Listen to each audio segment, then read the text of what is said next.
जगन्माता अनसूया माई, एक अद्वितीय स्त्री जी त्रिमूर्तींची ही जननी ठरली. चैत्र कृष्ण चतुर्थी हा तिचा दिव्य जन्मोत्सव, ज्या दिवशी पवित्रता, पातिव्रत्य आणि करुणेचं मूर्त रूप या पृथ्वीवर अवतरलं. जिच्या तपशक्तीमुळे साक्षात ब्रह्मा, विष्णू, महेश बालरूपात तिच्या कुशीत खेळले आणि या त्रिवेणी शक्तीने दत्त म्हणून अवतार घेतला. माईने केवळ स्त्रीत्वाचं नव्हे तर अध्यात्माचंही सर्वोच्च शिखर गाठलं.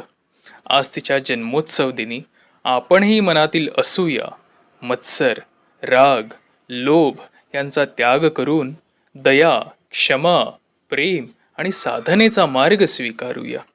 माई, तुझ्यासारखा निर्मळ, निस्वार्थ आणि भक्तिपूर्ण जीवन आम्हालाही प्राप्त हो.